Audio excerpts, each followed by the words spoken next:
So imagine with me that you're driving along and this lights up on your dashboard. The check engine light. So I want to know who's in the room today and the different personalities that we have. So when you see the check engine light, do you A, drive straight to the mechanic? Or B, do you Google it and do some research? I know there's some researchers out there. Or C, keep on driving and see if it goes away. 4, D, put a Post-it note over it. Or E, ask your spouse if you can switch cars with them. Babe, I got it so clean for you, it's gassed up, it's yours for the day. All right, so here's the deal. We're not gonna vote on all 5, but I just wanna know this. If you would deal with it pretty urgently after the check engine light, raise your hand. If you're gonna deal with it right away, all right. Okay, see a lot of hands up, all right. Now, how many of you are with me? You're gonna ignore it as long as you possibly can. Put those hands up. All right, well, that's maybe most of us, and that is definitely me. That is definitely my deal. But sometimes we learn, and we're smarter. Friends, we've been talking about relationships this fall, and I want you to know that unresolved conflict is the check engine light for our relationships.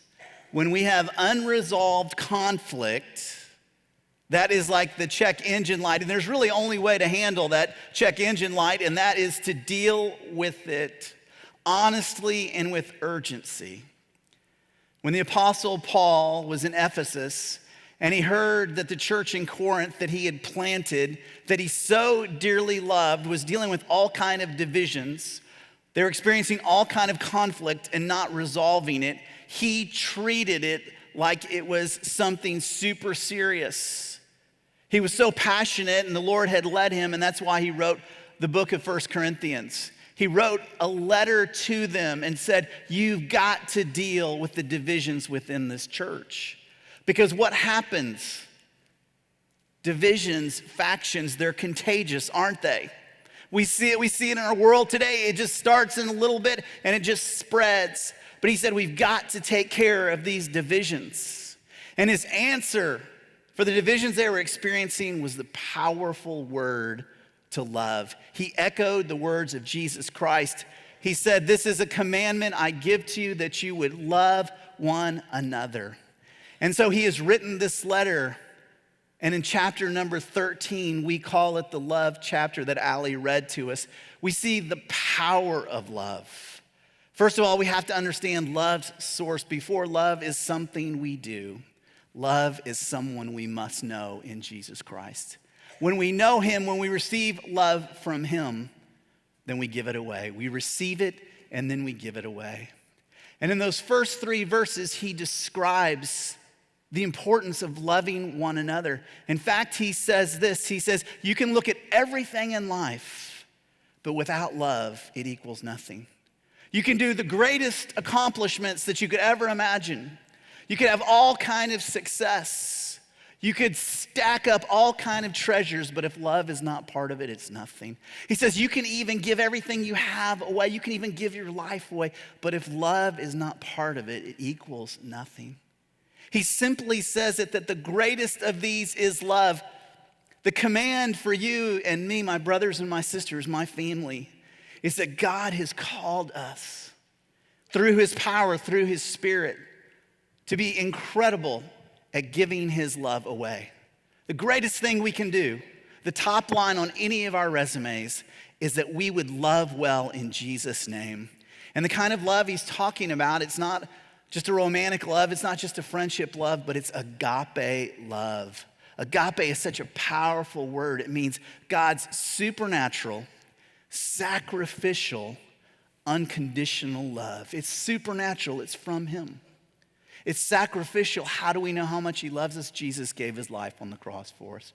And it's unconditional. It's for us. It's a gift of grace. He talks about the source of love. He talks about the priority of love. And last week we began to talk about what does love look like. And we talked about those first two things, that love is patient and love is kind. And I hope if you were here last week that you actually applied it, that you listened to the Holy Spirit and you were patient when you could have been impatient, that you were kind, that you sought to meet a need. Remember, kindness is love with work clothes on, that you stepped out and loved through patience and kindness.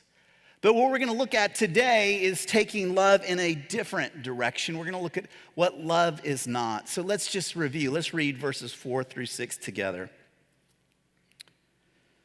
Love is patient, love is kind, and is not jealous. Love does not brag and is not arrogant. Love does not act unbecomingly. It does not seek its own, is not provoked, does not take into account a wrong suffered, does not rejoice in unrighteousness, but rejoices with the truth. Paul says these two things. This is what love is, and then he gives us 8 things that love is not. And you can see how interrelated they are. So if you're taking notes today, our outline is going to be so simple. We're going to start off with love killers, these 8 things that love is not, and then we'll talk about love builders. So let's first of all talk about those love killers. He says first that love is not jealous. Love is not jealous. Jealousy is the first love killer. Tragically, in the very first family, jealousy showed up, and it ended in murder. Cain took his brother Abel's life because he was jealous of the favor that God had given his brother. What is jealousy? On the surface, it's, I want what you have. But on a deeper level, jealousy is, I don't want you to have it either.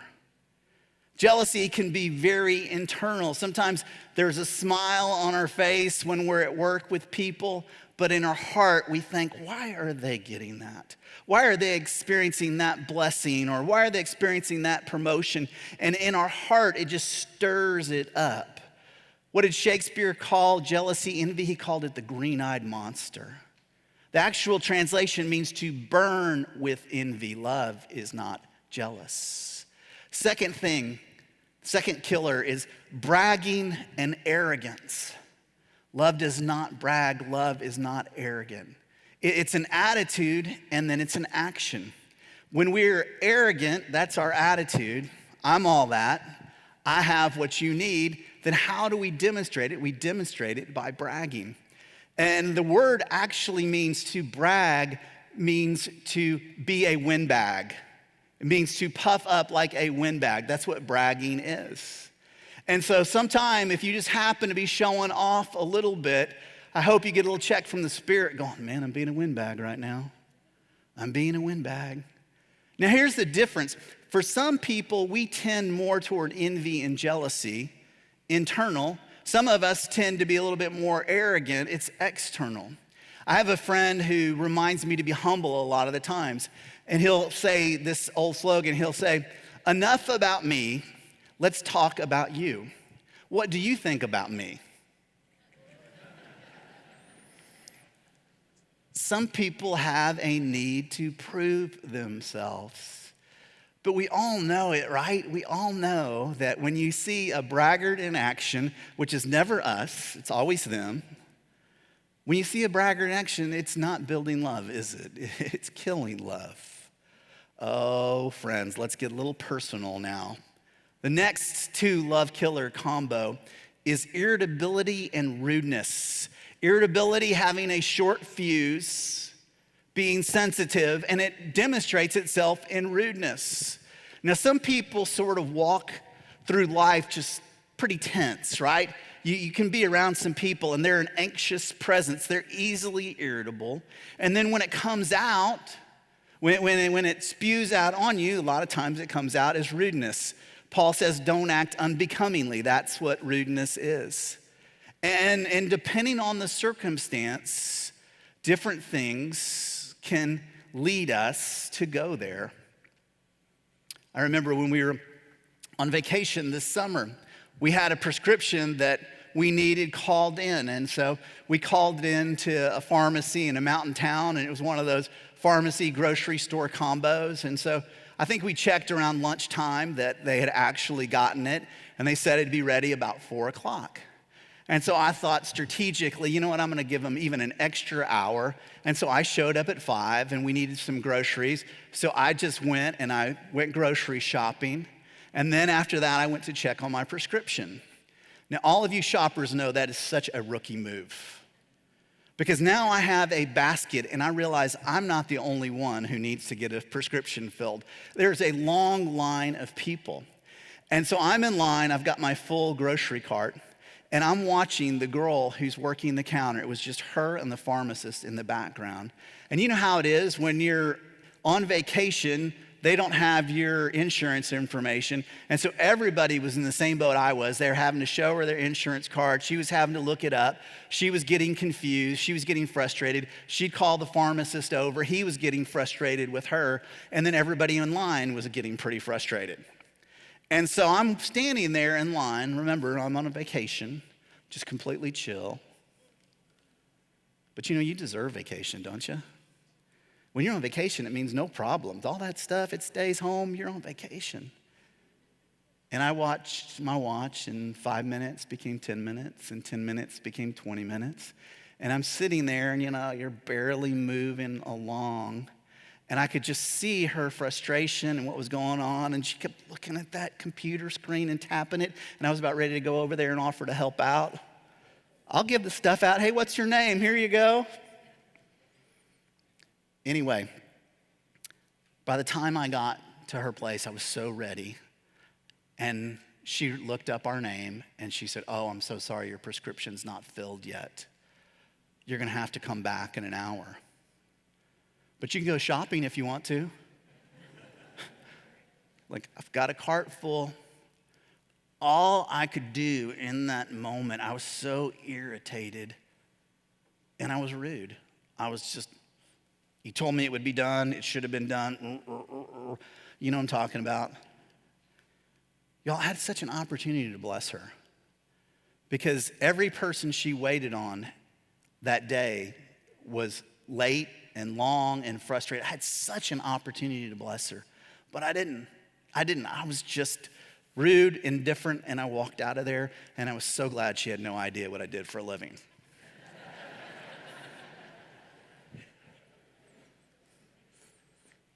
When we're irritable, we're rude, we're killing love. Isn't it interesting that Jesus called us to love not only in our small circle, but all the way to the other side of the world?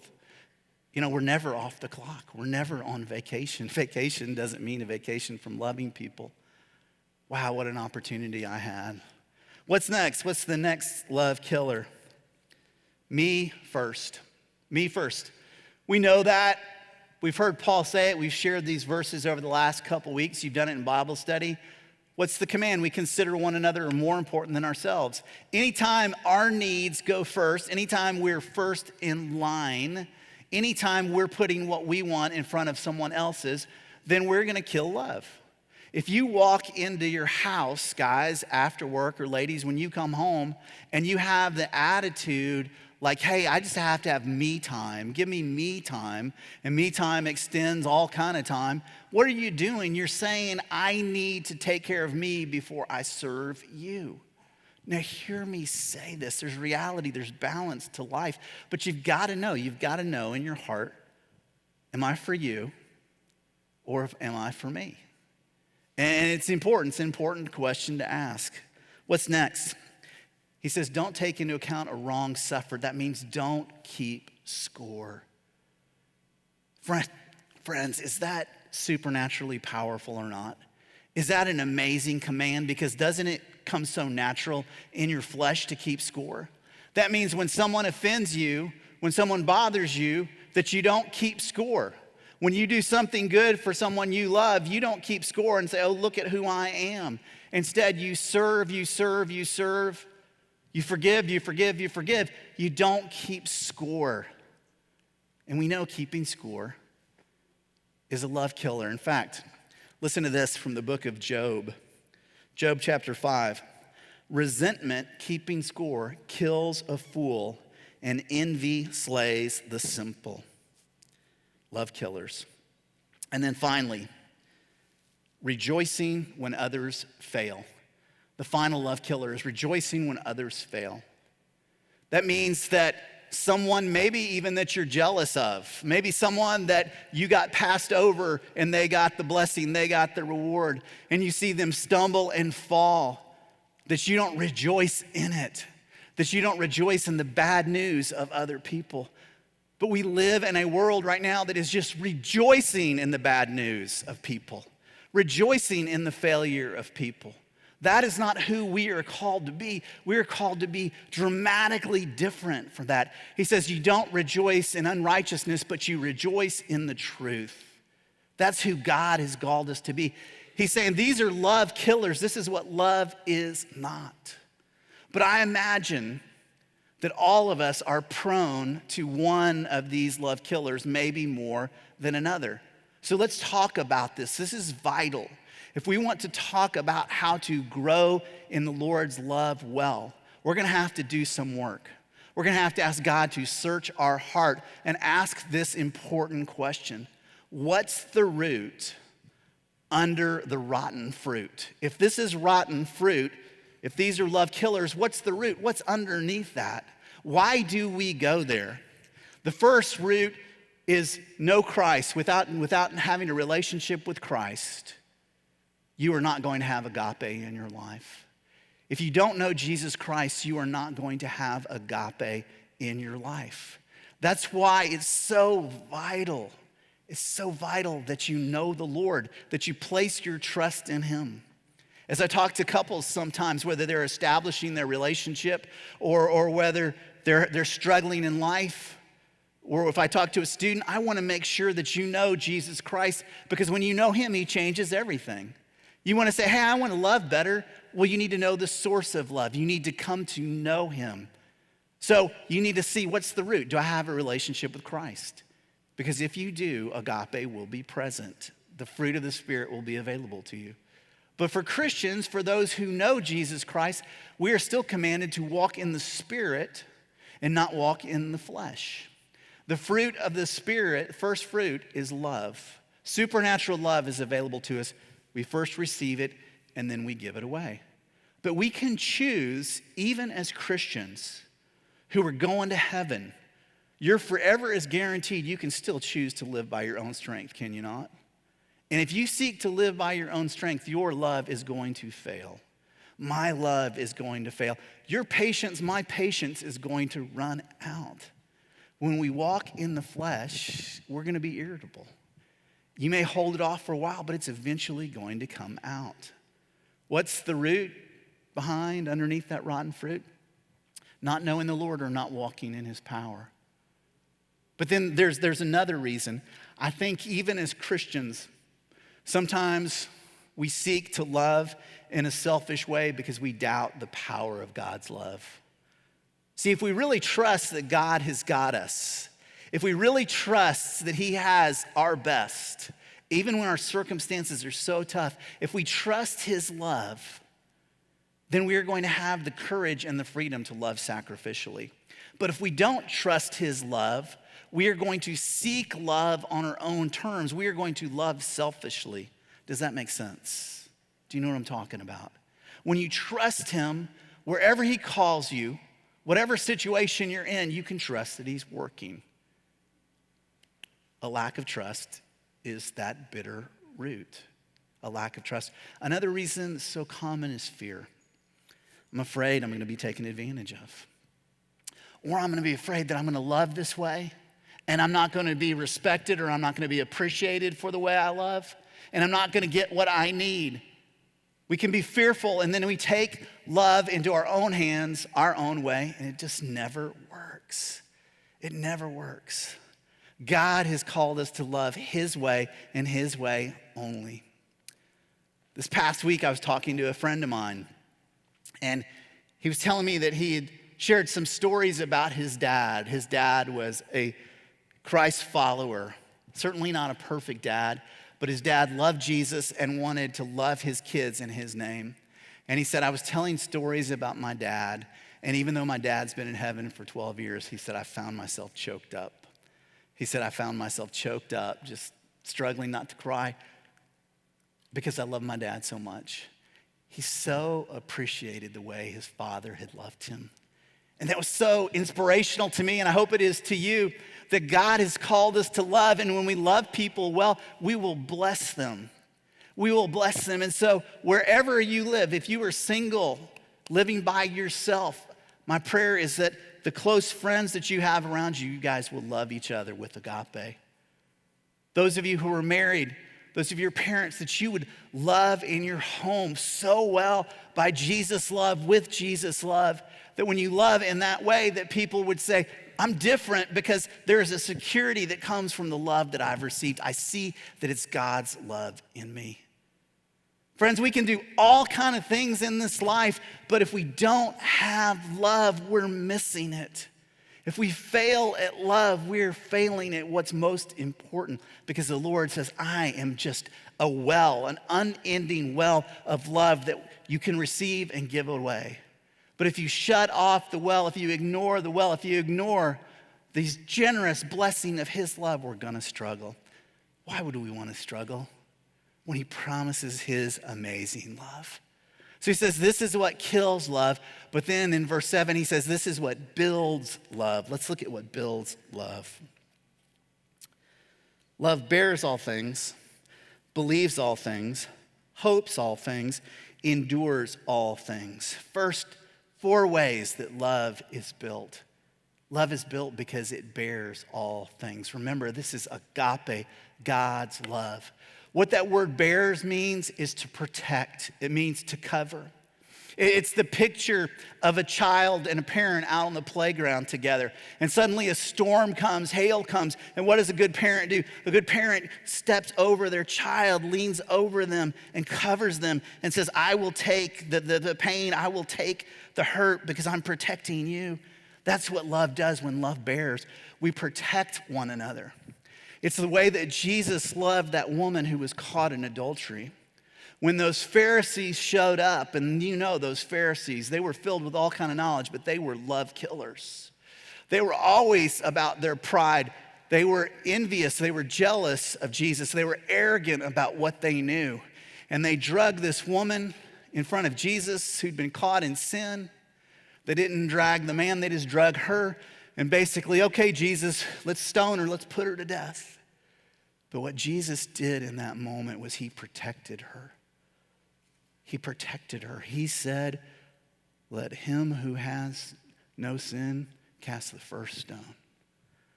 And then that crowd of love killers just dwindled away. And then this precious woman, caught in sin, probably full of guilt and shame, he said to her, go and sin no more. His love protected her. His love covered her. That's what supernatural agape does. It protects, it covers, it blesses. Love bears all things. Then it says love believes all things. Now this belief, I want to make sure you get it, make sure you understand it. It's simply the statement that says, I'm on your team. I'm for you. I'm for you. I'm for you when you're obedient. I'm for you when you're disobedient, parent to child. I'm for you when it's tough to be in relationship with you. I am still applying love. Remember, supernatural love. And it's interesting because what it means to love with discernment, not to love with deniability. It doesn't mean that you say, oh, you know what? I'm not going to look at what you're struggling with. I'm just going to ignore it and pretend like it's not there. No, you enter into the struggle, but you do it with discernment. Again, Jesus, the rich young ruler, comes to him and says, I want to know the secret of eternal life. And he got it all wrong, but it's so interesting, and I'd never seen it until this week. Verse said, just a little phrase said, when Jesus saw him, he loved him. When Jesus saw him, he loved him. Even when he was disobedient, even when he was missing it, Jesus still loved him. That's what love does. It loves people in the struggle. It loves people in the good times. It believes all things. It says, I'm on your team and I'm going to stand beside you. And it also means that instead of trying to live life as a skeptic, suspicious, You trust in the Lord and saying, God, I believe that you put me in this place with this person right now for your good and your glory. It's in a belief in him. Love believes all things. Love bears, believes, then love hopes. Love hopes. Now, the word hope is a powerful word. It's a biblical word. It's a word we use often in our vocabulary. Very often when we use it in terms of wishful thinking. I hope the Texans win. I hope this good weather stays. I hope there's not too much traffic tomorrow. We use it in wishful thinking. That's not biblical hope. Biblical hope is a confident expectation. It's confidence in God. Now, this is the aspect of love I so am grateful for.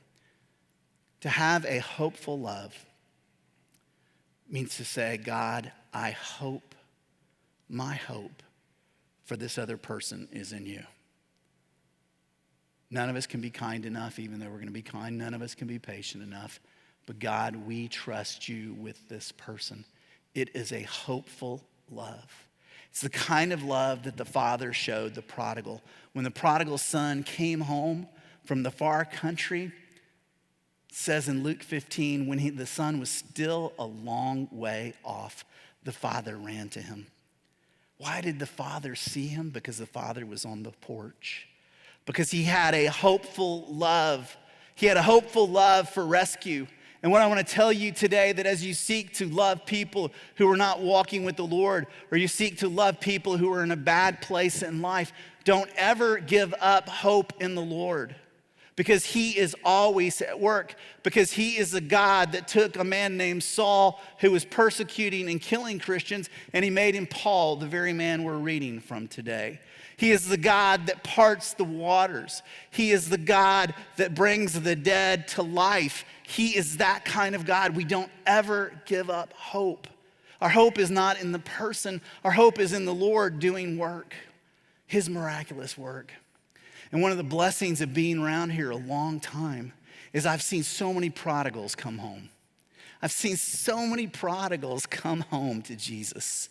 I've seen kids that when they were in junior high or high school were making poor choices, and their parents today, and they're following Jesus today, and their kids are following Jesus today because somewhere along the line, no one gave up hope. God continued to work. How does hopeful love show up? It shows up in our prayers.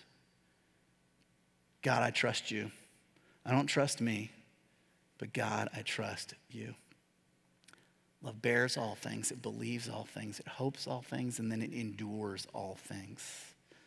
Now, when we talk about endurance, a lot of times we think running a marathon. This is not that kind of endurance. What it really means is being in the battle and never giving up. It's a picture of a warrior. Don't think a marathoner, think Braveheart. It's a warrior that says, I'm gonna stay in the battle because I trust that God's agape does not fail. And I'm gonna hang in there and I'm gonna keep loving. And here's the beauty of this. God knows us so well that he not only commands us to love, but he tells us how to keep loving when we fail. When we blow it, he tells us how to keep loving. He says when we blow it, what do? We go ask for forgiveness. That's gotta be a pattern of our life, that we ask for forgiveness. And when forgiveness is asked for, we grant forgiveness. So there's this consistent pattern when we seek to love, that when we blow it, we repent. That means we turn around and we do it right the next time. There's so much hope. You may feel like there's not enough agape in your life right now. Friends, there's so much hope. You may feel like you're just giving love away as a trickle. You can give it away as a fire hose, because when you receive it, you give it away. His mercies are new every morning. You ask him and he will do it. And so repenting, asking forgiveness, and giving it away is so important.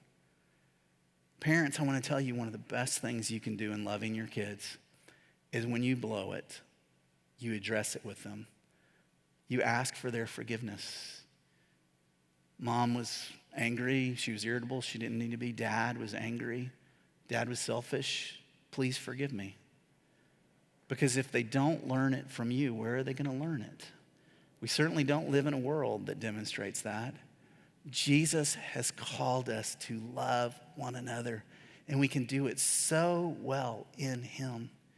He builds love in us. It's a love that does not quit. It's a love that hangs in there because I believe he's doing miracles. We may not see them in our timetable, but he is doing his work. He is always at work. Before love is something we do, love is someone we know. We receive it, and then we give it away. And sometimes we think about love only in our context. But remember, Jesus even said, love your enemies. He said, love those who hate you, who persecute you. Friends, that seems like such an otherworldly thing, but yet he commands it. And there are people that are committed to doing that. We don't realize in the blessing that we have that there are people that are meeting to worship even now at the risk of their very own lives in different parts of the world. There are people who know they need to be in God's presence, and it means so much to them that they will risk it all, whatever it takes to love people. Philip Ryken has written a great book on 1 Corinthians 13, and in it he tells the story of Richard Wurmbrand. Story of a man who, when the Soviet Union came in and took over Romania and they began to push Christianity out, the church went underground. People were trying to be careful and cautious, but Richard Wurmbrand was so compelled to share the gospel that the secret police had enough of him and they threw him in jail. And for 14 years, he was imprisoned. He experienced horrific physical and emotional suffering. I mean, torture beyond imagination. He said one of the things that they would say to him a lot was, no one loves you. No one loves you. No one loves you. But he said, because of God's goodness, I never gave up in seeking to experience his love. And in even this, and he loving the people that had me captive. He writes in his story, he says this, in solitary confinement, we cannot pray anymore as before. We are unimaginably hungry. We are as weak as skeletons.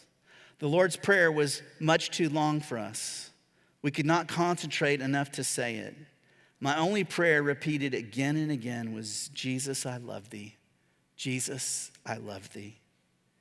And then one glorious day, I got the answer from Jesus. You love me. Now I will show you how I love you. At once, I felt a flame in my heart which burned like the sun. I knew the love of the one who gave his life on the cross for us all. Even in the midst of horrific suffering, he called on the Lord, and the Lord showed his love to him, his radiant love to him. But again, remember, first we receive it and then we give it away, because listen to this. He said, I have seen Christians in communist prisons with 50 pounds of chains on their feet, tortured with red-hot iron pokers in whose throats spoonfuls of salt had been forced, being kept afterward without water, starving, whipped, suffering from cold, and praying with fervor for the communists, praying for their very captives. This is humanly inexplicable. It is the love of Christ which was shed into our hearts. Before love is something we do, love is someone we know. And when we receive it from him, we can give it away, even in the most difficult of circumstances. Because what the world needs now is love, sweet love. And Jesus Christ has given it to us. And friends, he has called us to give it away.